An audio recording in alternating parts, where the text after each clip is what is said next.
Narmada mission के संस्थापक, विश्व के पहले एवं अद्भुत ऐसे संत श्री दादा गुरु, जिन्होंने मां नर्मदा सहित जीवनदायिनी नदियों के संरक्षण, शुद्धिकरण, प्रकृति संवर्धन, संरक्षण एवं पीड़ित मानव की सेवा के लिए निरंतर 15 वर्षों से क्रियाशील हैं। वहीं 3 वर्षों से प्रकृति की सबसे कठिन निराहार महाव्रत साधना कर रहे हैं। दादा गुरु यह व्रत मां नर्मदा का केवल जल पीकर कर रहे हैं। वहीं परिक्रमा के द्वितीय चरण में उन्होंने जल का भी त्याग करते हुए निर्जल नर्मदा सेवा परिक्रमा ओमकारेश्वर से प्रारंभ की है, जो विज्ञान के लिए शोध का विषय है। दादा गुरु कहते हैं कि प्रकृति ने हमें जल अमृत के समान दिया है, इसका संरक्षण अति आवश्यक है। यदि प्रकृति केंद्रित जीवन जिया जाए तो प्रकृति से प्राप्त यह जल आहार स्वरूप आएगा। जिस प्रकार शिशु 6 माह तक अपने मां के आंचल पर आश्रित रहता है और उसे किसी आहार की जरूरत नहीं रहती और वह हष्ट पुष्ट रहता है, उसी प्रकार दादा गुरु भी मां नर्मदा का अमृतमय जल ग्रहण करते हैं। नर्मदा अक्षय है। मां नर्मदा के जल में समर्थता है कि विगत 3 वर्षों से निराहार रहने के बाद भी दादा गुरु के रोम रोम का क्षय नहीं हो रहा है। नर्मदा का जल जीवन शक्ति को प्रत्येक उदाहरण श्री दादा गुरु हैं। श्री दादा गुरु ने 8 नवंबर 2022 को विश्व की पहली 3200 किलोमीटर लंबी अखंड निराहार नर्मदा सेवा परिक्रमा ओमकारेश्वर से प्रारंभ की थी। जब ये जीव जगत ब्रह्मांड सब उस प्रलय महाप्रलय में सब समाप्त हो जाता है, उसके बाद प्रलय महाप्रलय के बाद जब सब समाप्त हो जाता है, उसके बाद भी ये भगवती आद्य शक्ति का अस्तित्व रहेगा। ये वही आद्य शक्ति राजराजेश्वरी का, भगवती का ये स्वरूप का हम दर्शन कर रहे हैं, जिसके दर्शन की महिमा है, पूजन का नहीं। दर्शन मात्र से जीव का कल्याण कर देती है। दर्शन, कोई पूजन नहीं, सिर्फ दर्शन। जिसका दर्शन एक तरफ जीव का कल्याण करता है, दूसरी तरफ जिसका दर्शन जीवन को दिशा देता है। दर्शन मात्र से जीवन को दिशा मिल जाती है। जिसका दर्शन हर एक दशा में सुधार कर देता है, जिसका दर्शन कल्याणकारी है, जिसका दर्शन मात्र से वो सुख और आनंद प्राप्त हो जाता है, जिसका दर्शन जीव को भयमुक्त कर देता है। ऐसी वो आद्य शक्ति जिसकी हम परिक्रमा कर रहे हैं, ये प्रलय और महाप्रलय के अभी अकेले हैं, हम 2 हैं, हम 5 हैं, हम 10 हैं, नहीं, हम सहस्त्र हैं।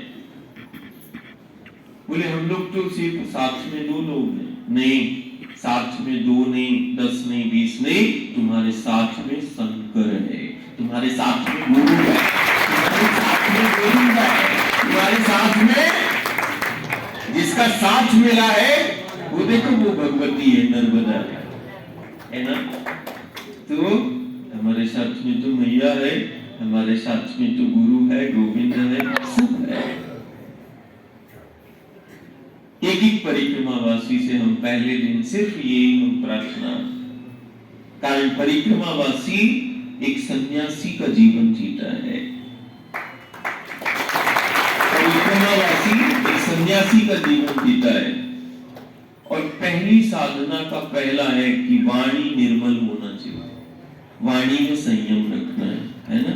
कभी कभी ये है, अरे हमें तो स्थान ही नहीं मिला, सोने के लिए नहीं मिला, कहीं किसी को तो मिला ना। परिक्रमावासी मतलब हम उसमें भेद नहीं करेंगे, पहली बात है ना। चाहे आगे हो और चाहे जो माँ के पथ पर है, तुम उसको अपना परिवार समझना। कहते परिवार का कोई होगा तो पहले परिवार के सदस्य की व्यवस्था करेंगे, हमारी हो ना हो, हम चलो उसकी तो होगी। तो वाणी पर वाणी का तप करना है इस परिक्रमा के दौरान, है ना। वाणी निर्मल होना चाहिए, वाणी में मधुरता हो, जितनी तो साधना भंग हो जाएगी, है ना। इसका ध्यान रख। परिक्रमा का पहला दिन है, हमें अपनी वाणी मधुरता, वाणी में संयम, वाणी निर्मल हो। कहते ना, बोली ऐसी होना चाहिए, वाणी ऐसी होना चाहिए कि वो अपना हो जाए, है ना। मुख से ऐसी वाणी नहीं निकलना चाहिए। तो वाणी बहुत निर्मल, हर स्थिति परिस्थिति में तुम यही समझना एक कुटुंब कबीला है ना, अकेले नहीं।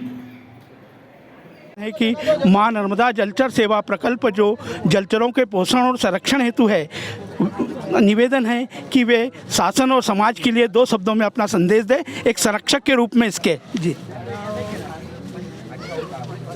हम ही दुनिया में है जो नदियों को माँ कहते हैं, और हमारे ये दुनिया के लिए नदी है हमारे लिए साक्षात भगवती और साक्षात वो शक्ति का स्वरूप है।